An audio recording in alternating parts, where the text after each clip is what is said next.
Hi everyone! Welcome to the Empath Tarot Guides. Another love reading, timeless and general. Take what resonates lang po. Maybe some part of the reading makaresonate kayo. Some part of it, hindi. Totally makaresonate na parang kwento ninyo ito. Or hindi naman kaya iba't ibang mga energy kasi. Pero tingnan po natin kung anong ating mababasa sa reading na ito. Mga gabay at aral sa buhay, pag-ibig, and life in general. Tingnan po natin ang mga mensahe. Tumoble na yung mga, yan.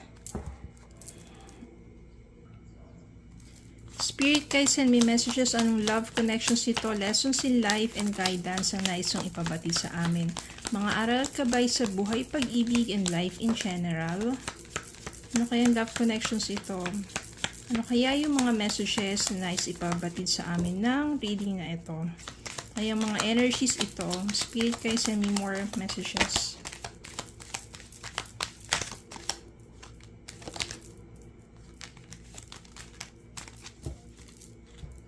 Ito na yung mga messages. Ang bawat isa po sa mga card, mga tarot cards, ay may mga kahulugan. At the same time, kaya nabubuo ang ating mga kwento o mga mensahe na yan kasi based also in intuition. Six of Pentacles. The Chariot. Nine of Cups. Queen of Pentacles. Seven of Pentacles. The High Priestess, Ace of Pentacles, King of Wands, the Hierophant, and Temperance. So, malakas po ang possibility dito na ang energies, malakas ang mga energies dito ng mga earth sign.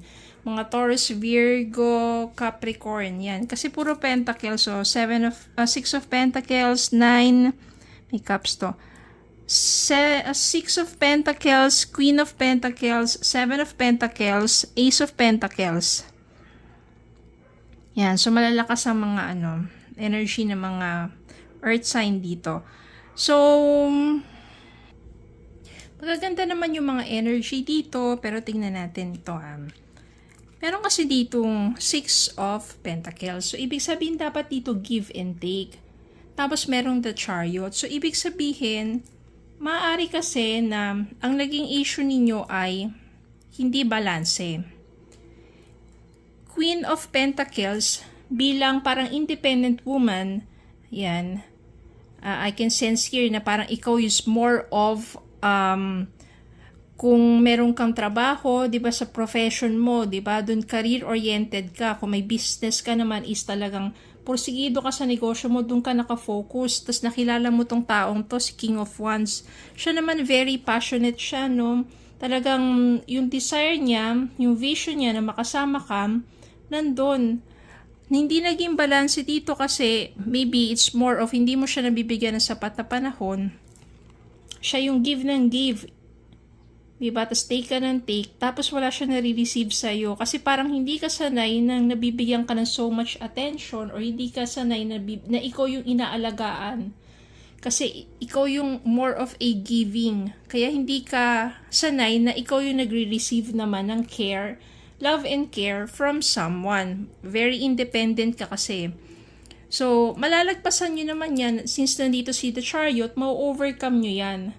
Magkakaroon lang kayo ng hindi pagkakaunawaan kasi nga nasanay ka na ikaw yung ikaw yung giver pero this time ikaw yung nagtitake ng care from someone special. Special ka kasi para sa taong to. Then meron ditong Seven of Pentacles. Ibig sabihin talaga pagdating sa money, no, kung ano yung pagpupursige mo, yung pagtatanim mo, aanihin mo na husto yan. Kaya nga Queen of Pentacles ka eh. O, ibig sabihin talagang nandyan yung abundance. Ayun kasi yung mindset mo. Pagdating naman sa love, etong Seven of Pentacles na to, etong pagpupursige ng taong to, para sa'yo, aanihin niya rin yan. No, magiging patient siya. At the same time, magkakaroon talaga kayo. Nandito sa Temperance, pagtsatsagaan ka talaga niya ng taong yan, ay papakita niya sa'yo na talagang decided siya. At mabuti ang kanyang intention para sa'yo. At kung hindi ka sanay na merong someone whom treat you special, no, at least dito masasanay ka na. Para sa kanya, magiging wish fulfillment yun. Masasanay ka na sa pagmamahal niya. Ayaw nyo ba yun? Someone is, di ba, parang giving so much attention, love and care para sa'yo. Pero ganyan kasi may mga babae na masyadong independent, hindi sila sanay. Kasi sila nga yung nag-give ng mga provider, yan.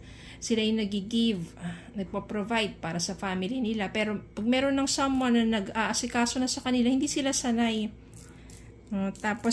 Pero mafe-feel mo naman kasi etong taong to, ayan, the High Priestess, ibig sabihin yan, deep within yourself, mafe-feel mo, masisense mo, na talagang mabuti naman ang hangarin niya para sa'yo. At yung Ace of Pentacles na yan, at pagbibigay sa inyong panibagong beginning for a more stable relationship. Yung una kasi hindi siya stable kasi nga may mga hindrances na parang minsan meron ka pang trust issue, di ba? Ganyan, masyado ka kasing, di ba, independent woman eh. Pero matututunan mo na rin na talagang tanggapin na totoong pinapakita sa'yo ng taong to. Magbubunga rin naman yung pagtsatsaga niya sa'yo and ma-overcome niyo yung mga maliliit lang na issues kasi okay naman yung positive energies naman tong mga to eh. Maliliit na issues lang. Then, in divine timing, eto talaga, maybe it will end up into marriage. Maaring siya talaga makatuluyan mo. Dahil sa pagtsatsaga niya sa'yo. Pwede rin naman yan kasi ang reading, reverse yan. Reversal. Pwedeng baliktad, di ba? Ikaw naman yung nanunuyo. Ganyan. Kung sa mga lalaki, di ba? Ikaw yung palagi nanunuyo. Tapos parang ang hirap niyang anuhin. Parang masyado siyang strong. Yung personality niya, ganyan, ganito. So at pagdating ng panahon, or right timing, matututunan niya na rin i-accept yung ino-offer mo sa kanya. At wala na yung mga little trust issues na yan. At the same time, talagang nandun na, magkakaroon na ng give and take ang inyong relationship. Yung mga simpleng kasing ganyan, minsan hindi pa rin balance, hindi pa rin kayo naka-aligned eh. Kaya importante na naka-align kayo sa isa't isa in order for your relationship to work and to last. At ito nga, since nandito si the Hierophant, maaring it will end up into marriage. Maari talagang siya makatuluyan mo. Matsyaga tong taong to. At saka nandito si Nine of Cups. So, wish fulfillment siya na nga yung hangad ng puso mo. Bakit hindi mo masyadong, diba, binibigyan na so much attention and yung trust, diba? Well, ma-overcome nyo naman yan because of the Chariot. Yan. Meron ditong Seven of Swords. Ito yon. Ito siguro yung naging issue para sa'yo. Hindi ka totally, sabihin, hindi pa 100% na open ka sa kanya. Meron pa rin mga parang sinasabi mong di ba yung parang yung trust, hindi pa 100%. Not necessarily yung Seven of Swords is lies. Ibig sabihin niya, yun yung struggle na parang hindi ka 100% na tiwala pa sa taong to. Yun yung naging, sabihin natin, small or yung issue dito. Dahil nga kasi, it's more of mas focus ka dun sa mo kabuhayan mo eh. Baka kasi iniisip mo na itong taong to, ang habol lang sa iyo ay pera. Mas may ka kasi, mas nakakaangat ka kasi. Pero nandito naman si the Star, ibig sabihin, malaki naman talaga ang pag-asa na magiging maayos ang lahat. Na hindi naman talaga pera ang habol sa iyo ng taong to. Kundi tunay naman ang kanyang intention sa iyo. Which is yung love and care nga. Yan Page of Pentacles Ibig sabihin, nag-i-invest din siya sa'yo. Kailangan mo lang talagang matutong magtiwala. Siguro, maaring naloko ka na sa una ng naging past relationship mo, kaya mahirap na sa'yo magtiwala agad-agad. Pero, itong tao naman na to, papakita niya talaga sa'yo na, ayan, minamanifest ka rin niya. At ikaw talaga yung nais niya. Hindi dahil sa pera mo, kundi yung katangian mo. Nasa sayo. Nasa sayo maari ang hinahanap niya, yung kasipagan, kabutihan. Kaya maaring minamanifest ka talaga ng taong to. At maaring siya rin yung minamanifest mo eh. Someone who is true to you.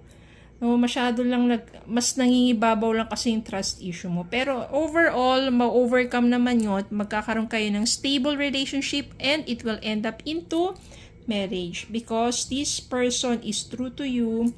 Just open your heart and ma-overcome yung mga trust issues na yan. Okay? Ang importante dyan yung harmonious relationship ninyo. At itong taong to dahil mahal ka niyan eh. So much care sa'yo eh. Hindi ka man magti-take advantage sa'yo. Kapag kayo nagkatuluyan dahil nandito si The Hierophant, lalo ka pang lalago kasi magtutulungan kayong dalawa. Yun yung pinaka-importante dyan. Yun yung pinaka-magandang energy dyan. Magiging abundant pa ang inyong relationship at mag-grow din financially kung ano man yung kabuhayan ninyo. Okay? So, just open your heart. Open your heart to trust again. Especially when this person is genuine to you. Okay, so yun lang po. Maraming salamat po for watching. Please don't forget to like, share, comment, subscribe on Facebook and YouTube. Have a good day po and God bless.